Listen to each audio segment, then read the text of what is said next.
Halo, selamat pagi, siang, sore, malam semuanya. Kembali lagi bersama saya, Tofani Haidir, dari BNews University dengan kode NIM 270244761. Hari ini, saya akan menyampaikan laporan proyek mata kuliah karakter building agama perihal tugas wawancara. Mohon izin untuk share screen.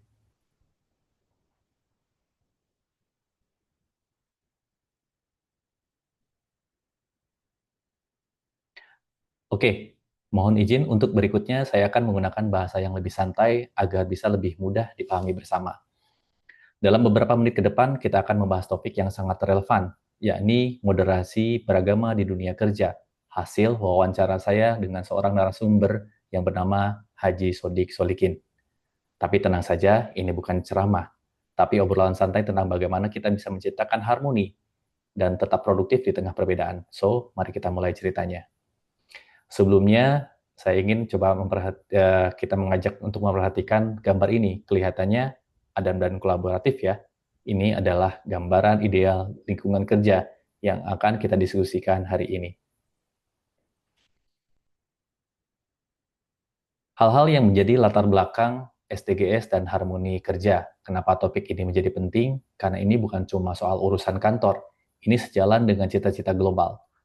PBB punya 17 target pembangunan berkelanjutan atau SDGs. Dan kita akan fokus pada poin ke-16, yakni pendamaian, keadilan, dan institusi yang kuat. Sederhananya, untuk membangun perusahaan atau institusi yang kokoh, kita perlu menciptakan lingkungan yang damai dan menjamin keadilan untuk semua orang di dalamnya. Dan itu semua dimulai dari meja kerja kita. Untuk rumusan masalah agama di tempat kerja, saya tahu apa yang mungkin ada di pikiran Anda. Agama kan urusan itu pribadi, kenapa harus dibahas di kantor? Dan ini adalah poin kunci dari yang dibahas. Menurut Pak Haji Sodik Solikin, karyawan itu bukan robot. Kita semua adalah manusia yang utuh, yang membawa seluruh identitas kita termasuk keyakinan ke tempat kerja. Jika interaksi terkait identitas ini tidak dikelola dengan baik dan menimbulkan gesekan, kerja sama tim pun bisa berantakan. Disinilah moderasi beragama menjadi sangat relevan. Jika saya mengilustrasikan dalam sebuah orkestra, supaya lebih mudah dipahami, bayangkan tim kita adalah sebuah orkestra.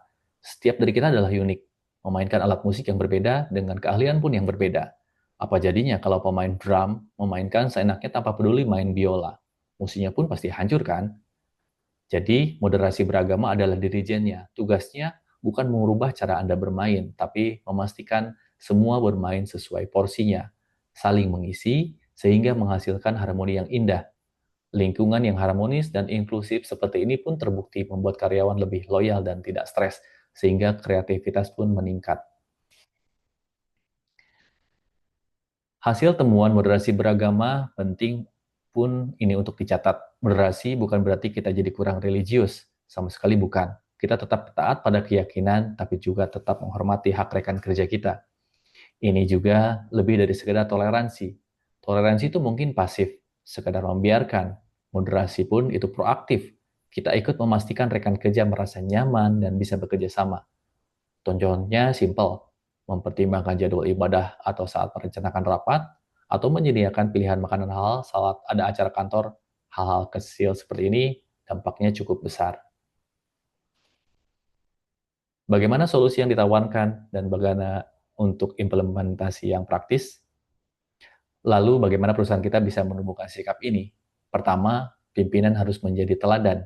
Dukungan dari atas adalah kunci. Ketika atasan menunjukkan sikap saling menghargai, yang lain pun akan mengikuti.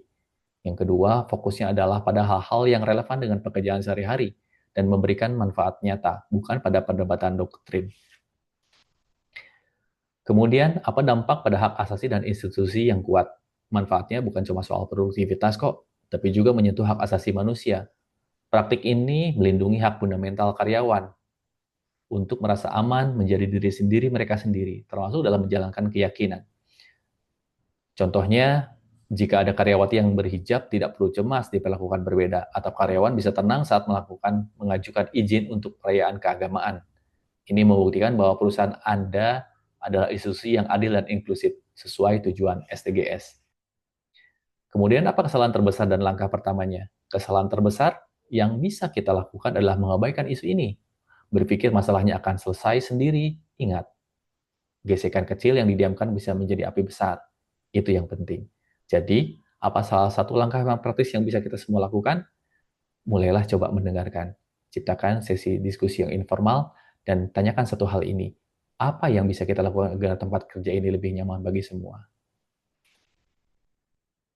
Sebagai pamungkas untuk refleksi pribadi saya, sebagai penutup saya ingin mengutip pesan pamungkas dari Bapak Haji Sodik Solikin. Perlakukan identitas keagamaan rekan kerja kita seperti kita ingin identitas kita sendiri dihargai. Ini bukan soal benar atau salah, tapi soal hormat dan empati. Tujuan kita bukanlah menyeragamkan keyakinan, tapi menyelaraskan tindakan demi kemajuan hal bersama. Harmoni itu kita bangun setiap hari dimulai dari meja kita masing-masing. Baik, sekian dari saya. Terima kasih atas perhatiannya. Semoga sharing project ini bisa menjadi awal yang baik untuk kita semua dalam membangun lingkungan kerja yang lebih harmonis. Saya, Tohfani Haidir, mohon pamit undur diri. Sampai jumpa di project-project selanjutnya. Bye-bye.